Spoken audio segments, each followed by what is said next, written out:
And it was like, whoa, it's really something else, planet Earth. And I'm really glad to be here, but sometimes I wonder. You might not think I wonder. You might think I've got it all together, but sometimes I have a moment that the big question comes up, what is it all about? What is this whole thing all about? It's just like amazing. I was so glad to come back here that we all gather. But is this a question in your mind sometimes? Like, you know, you work, or you want this, or you want that, and you get a career, or you get kids, or you do all this, and do you ever have a pause? Now, the popular is now a hiccup. Did you know that? We were just having a hiccup. Like we came in on our friend's giant truck. I mean, this truck is as big as a bus. It's got those 2-seaters, you know, you sit in the front and then there's someone, and the back end just doesn't end. And we were talking and laughing and carrying on, and what happened? The guy ran into him. No, he backed up because he was going too much on the crosswalk, and he hits a taxi. But there's a hiccup. But what happened then, because probably the taxi driver, for whatever reason, he wanted to get paid in cash right then and then, and we had cash, so he gave him like $200, and that was fine. He'll probably never get it fixed and all that, but it was an easy for the bumpy. And so those were the little adventures as we came into New York, from gathering the shells and being with all the people to the graces. Can you go through? Can you just flow through it all? And how fast can you get over what you're spiraling down? Now, when I'm upstairs, I'm getting kind of angry, kind of like everything all of a sudden looks like a mess. Does that happen to you? Like everyone looks nice, and then one day everyone looks fat, ugly, and old, including myself. And what's the difference? We didn't gain 50 pounds overnight. You went down the same street, probably saw the same people. It's the perception. It's all our perception of what we see. It's what we see. This creates the eyes, and we are the viewer of what we see. And I'm not one anymore that spirals down and down and down. I used to. That was many years ago. But now that I've got tools, I said, I have to walk. I have to get my brain switched on and off. And I did. I walked an hour like that.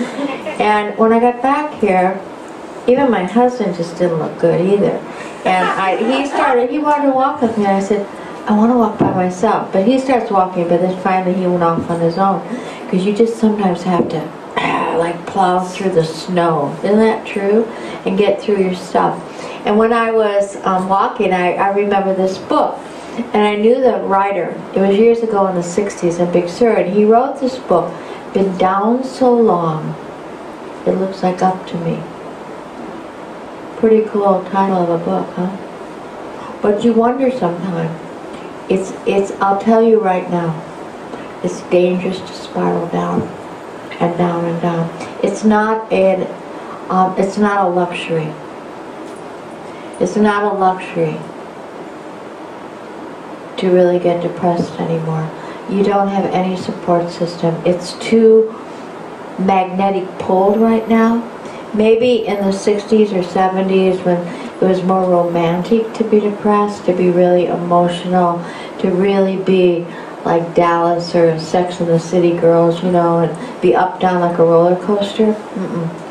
The brain can't hold that anymore because there's too many forces coming from outside. We call it stress, the speed. In other words, if you don't get your scene together, nothing's going to work. Does that make sense? And how does one get their scene together? I think really through self-discipline.